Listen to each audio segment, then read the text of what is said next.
Teaching exam पे आप लोगों का स्वागत है। अब मैं बीपीएससी टीआरई 3 का कुछ सामान्य अध्ययन का क्वेश्चन कराने जा रहा हूँ, जो प्रैक्टिस के लिए होगा। सिर्फ डिस्कशन सेट के जैसा, सेट मारते हैं जैसे हम लोग, सेट के जैसा होगा। यदि अच्छा लगे ठीक है। तो क्वेश्चन है कि सिर्फ सामान्य अध्ययन जीएस का क्वेश्चन करेंगे, मैथ नहीं करेंगे। 1905 में क्रांतिकारी संगठन अभिनव भारत संगठित किया गया था। ऑप्शन नंबर ए उड़ीसा में, ऑप्शन बी बंगाल में, ऑप्शन सी उत्तर प्रदेश में, ऑप्शन डी महाराष्ट्र में। तो बताएं कहाँ किए गए थे।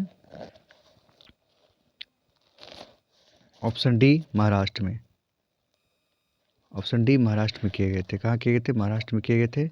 बता सकते हैं कि ये जो महाराष्ट्र में थे, महाराष्ट्र में किए गए थे जो अभिनव भारत, जिससे गणेश, वीर सावरकर और ये सब थे। ठीक है। क्वेश्चन नंबर 2, लंदन में आयोजित निम्नलिखित गोलमेज सम्मेलन में से किसमें महात्मा गांधी उपस्थित थे? आप लोगों ने पढ़ा होगा, महात्मा गांधी सिर्फ गोलमेज सम्मेलन में गए थे, वो सिर्फ द्वितीय सम्मेलन में गए थे। ऑप्शन नंबर बी, द्वितीय सम्मेलन में गए थे।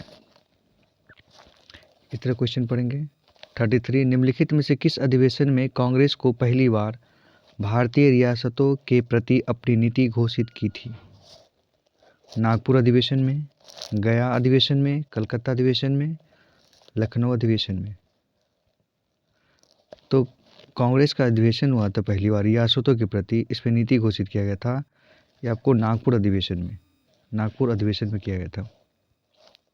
ठीक है।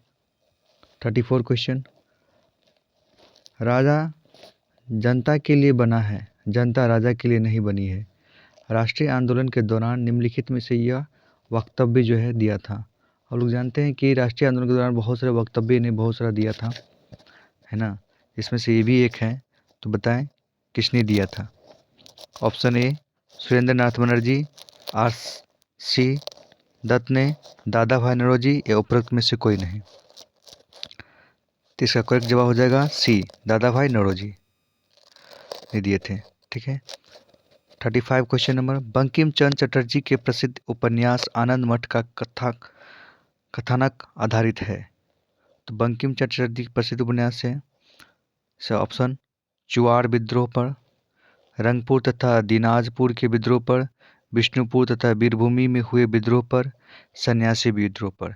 ये बंगाल में सन्यासी विद्रोह हुआ था, उस पे ऊपर आनंद मठ ने गाना गाया था। ऑप्शन नंबर डी इसका करेक्ट जवाब हो जाएगा, option number D.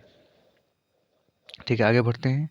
Question number 36, निम्नलिखित में से कौन सा सुमेलित नहीं है? मिलान करना, इसमें से कौन सा बड़ा नहीं है।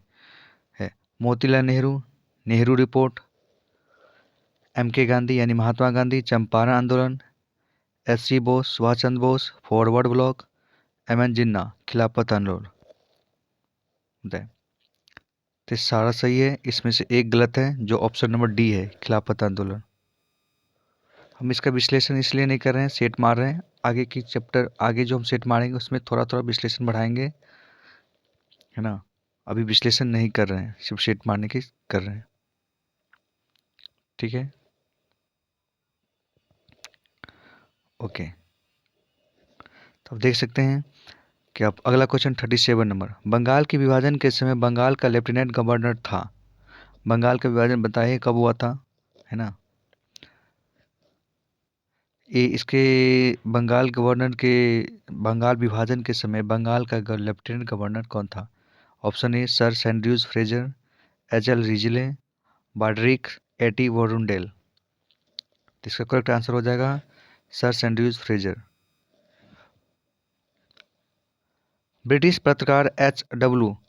नेविनस जुड़े थे असहयोग आंदोलन से, सविनय अवज्ञा आंदोलन से, स्वदेशी आंदोलन से, या भारत छोड़ो आंदोलन से। ब्रिटिश पत्रकार H.W. नेविस जुड़े हुए थे। ये बहुत बार पूछा गया क्वेश्चन में, और भी एग्जाम में पूछा गया है इसका क्वेश्चन। इसका करेक्ट आंसर हो जाएगा ऑप्शन नंबर सी, स्वदेशी आंदोलन से। ऑप्शन नंबर सी हो जाएगा स्वदेशी आंदोलन से।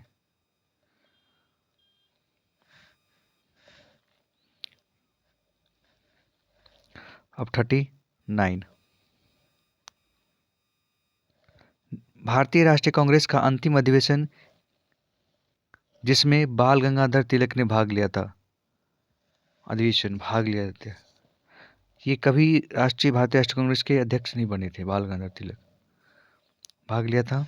ये इसका ऑप्शन है कलकत्ता अधिवेशन 1906, सूरत अधिवेशन 1907, कलकत्ता अधिवेशन 1917, कलकत्ता अधिवेशन 1919। इसका करेक्ट आंसर हो जाएगा ऑप्शन नंबर डी, अमृत अधिवेशन 1919। ठीक है। जलियांवाला बाग नरसंहार पर कांग्रेस जांच समिति की रिपोर्ट के प्रारूप को लिखने का कार्य सौंपा गया था। किसे सौंपा गया था? ये बहुत बड़ा ये नरसंहार था। ऑप्शन ए जवाहरलाल नेहरू को, महात्मा गांधी को, सी आर दास को, फजलुल हक को। इसका करेक्ट जवाब हो जाएगा option number B, Mahatma Gandhi को।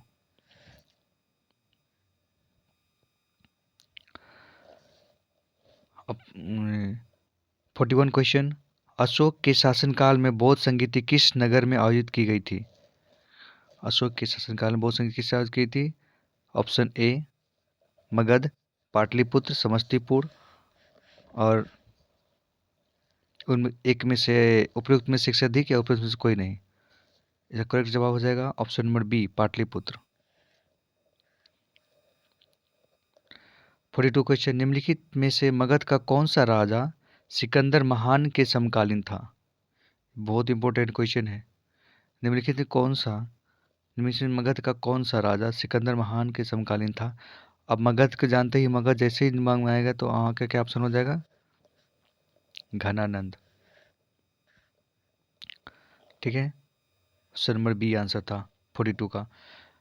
43, विक्रमशिला शिक्षा केंद्र के संस्थापक का नाम है। किसने प्रतिष्ठित स्थापित था? Option A Devpal, option B Dharmapal, option C Nayanpal, option D Narendrapal. इसका करेक्ट जवाब हो जाएगा option B, Dharmapal.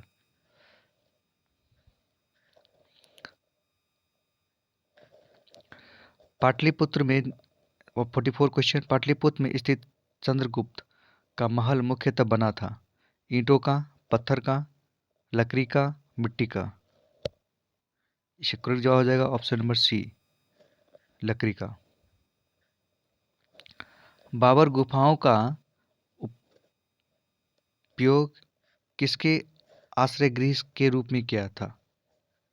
Option number ए आजीविकाओं के, थारुओं ने, जैनों ने, तंत्रिकों ने। किसने किया था? ऑप्शन नंबर इसका करेक्ट हो जाएगा ऑप्शन नंबर ए, आजीविकाओं ने। ठीक है। 46 क्वेश्चन, बिहार में किस स्थान पर उत्तर भारत का पहला वर्ल्ड रिंगिंग स्टेशन खोला गया है? Option A Bengal, Bhagalpur, option A Bhagalpur, option B Saran, option C पूर्वी चंपारण, ऑप्शन डी पश्चिमी चंपारण। इसका करेक्ट आंसर हो जाएगा ऑप्शन ए, भागलपुर।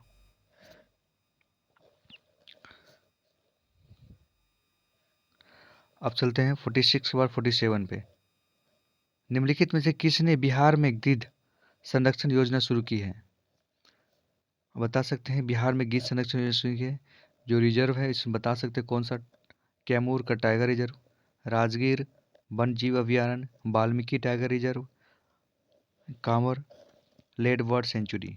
इसका बता सकते हैं ऑप्शन नंबर सी, इसका करेक्ट जवाब हो जाएगा। और ये बिहार का जो वाल्मीकि टाइगर रिजर्व है। चलिए क्वेश्चन नंबर 48, बिहार के किस जिले में स्वर्ण के संचित भंडार है? स्वर्ण के संचित भंडार, option number A Jamui, option B Panna, option C Bhojpur, option D Bhagalpur. Correct option A, Jamui. 49, निम्नलिखित में से किस जिले में बिहार का एकमात्र राष्ट्रीय उद्यान स्थित है? राष्ट्रीय उद्यान।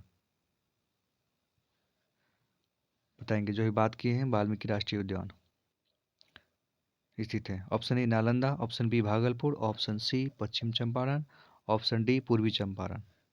इसका करेक्ट जवाब हो जाएगा ऑप्शन नंबर सी, पश्चिमी चंपारण। आगे चलते हैं।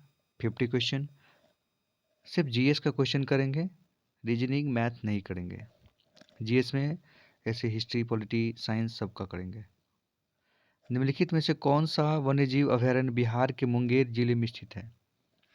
तो मुंगेर जिले में स्थित है, जो बताएं आपको बता सकते हैं। ऑप्शन ए वाल्मीकि, वाल्मीकि तो नहीं है, राजगीर, भीमबांध, गौतम बुद्ध। तो आपको पता लग गया होगा option number C, option C जो है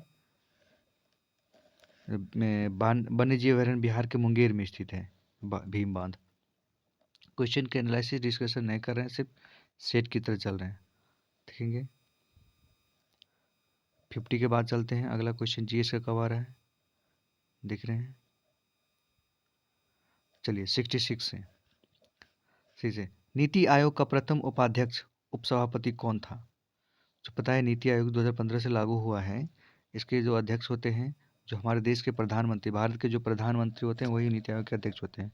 उपाध्यक्ष पूछा है, जो प्रथम कौन था बता सकते हैं। Option A Arvind Panagariya, Raghuram Rajan, Chandrashekhar Subramaniam, Rajiv Kumar. अभी का नहीं बता रहे हैं, अभी तो देखिए था option number A Arvind Panagariya.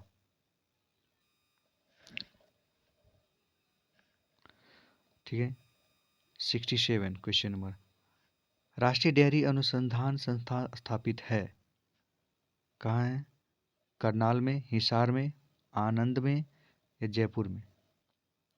बता सकते हैं। डेयरी उद्यान तो पता है, नेशनल डेयरी उद्यान कहाँ है? हरियाणा में है ना। तो यही अनुसंधान कहाँ है राष्ट्रीय? हरियाणा, हरियाणा में पड़ता है करनाल। कहाँ पड़ता है? करनाल। ठीक हो गया, आगे चलिए। 68, the roots of enzymes India के लेखक थे। ये सब कुछ नाम ऐसे हैं जो आप लोगों को याद करना पड़ेगा, से रटना पड़ेगा। से बोल देते हैं। Option A D K Chakravarti, B D P Agarwal, option C W A Fairservis, D A Ghosh. इसका करेक्ट जवाब हो जाएगा option C, W A Fairservis. आगे चलते हैं। 69, इसको सम्मिलित करना है सही वाले को।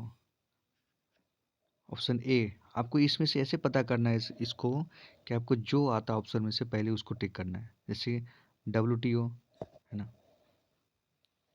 World trade organisation, IMF, international monetary fund, SAARC जो 7 देश से है बना है, जो हमारे इंडिया के आसपास, इंडिया के जो आसपास हैं वो सभी जगह से हैं। सार्क जो होता है, अब देख सकते हैं इसमें सार्क में कितने देश हैं, 7 देश होते हैं, जिसमें से हमारे पड़ोसी 2 देश नहीं है इसमें। ऐसे चाइना और अफगानिस्तान इसमें नहीं है, बाकी बात सभी है। लैंड सीमा और सी सीमा से भी लगता है। बता सकते हैं सार्क, पहले ऑप्शन सी देखते हैं। सार्क, सार्क में क्या है? एशिया, दक्षिण एशिया देशों के बीच सहयोग को बढ़ावा देना। आप बता सकते 7 देश में सहयोग करना है, इसीलिए तो संगठन बनता है, एक दूसरे को सहयोग करना। तो इसमें क्या कर सकते हैं? तो ऑप्शन सी का कौन लगा सकते हैं? 4, ऑप्शन सी का 4 लगा सकते हैं। ठीक है। और IMF, इंटरनेशनल मॉनेटरी फंड, मतलब पैसे की बात कर रहा है इसमें। तो पैसे की बात कर रहे हैं तो कहीं देखें ऑप्शन में कहाँ से है ना। पैसे की बात कर रहा है इसमें, देखें। हाँ, ऑप्शन नंबर ए भुगतान, क्या कर रहे हैं इसमें? भुगतान है ना। क्या कर रहा है? भुगतान संतुलन में सहायक, यानी कि भुगतान संतुलन में असंतुलन को ठीक करने के लिए लिए गए व्युत्पत्ति। ऑप्शन नंबर ई, बी का ऑप्शन नंबर हो जाएगा, बी का ऑप्शन 1। ठीक है, आगे चलते हैं। 2 आगे अब चेक करते हैं कि बी का 1 किस में है। बी का 1, बी का 1, बी का 1, हाँ सी में है। और सी का 4, सी का 4 क्या है? सी का 4, हाँ सी में है। ओ भी सी में है, ए भी सी में। तो हमारा करेक्ट आंसर हो रहा है सी। क्या हो रहा है हमारा करेक्ट आंसर? करेक्ट आंसर हमारा हो रहा है सी। कौन सा हो रहा है? सी हो रहा है, करेक्ट आंसर हो रहा है, यानी सी हमारा करेक्ट आंसर हो रहा है। सी मेरा हम लोग का क्या हो रहा है, करेक्ट आंसर हो रहा है सी। ठीक है, अब ऐसी तरह बना सकते हैं। तो आगे चलते हैं। 70, पुस्तक आतंक के साये में किसने लिखी है? ऑप्शन ए शेफालिका वर्मा ने, मन्नू भंडारी ने, नमिता गोखले ने, गरिमा संजय ने। इसका करेक्ट जवाब हो जाएगा, इसका करेक्ट जवाब हो जाएगा ऑप्शन नंबर डी। क्या हो जाएगा? Option number D. क्या हो जाएगा इसका? ऑप्शन नंबर डी हो जाएगा, गरिमा संजय ने। गरिमा संजय इसका ऑप्शन हो जाएगा। थैंक यू दोस्तों। यदि आपको ये वीडियो अच्छा लगे, है ना, तो कमेंट में कमेंट, लाइक एंड सब्सक्राइब करें। और भी वीडियो बनाने के लिए किस तरह का, हम मैथ का भी बनाएंगे, धीरे धीरे बनाएंगे। ठीक है, धन्यवाद। जय हिंद।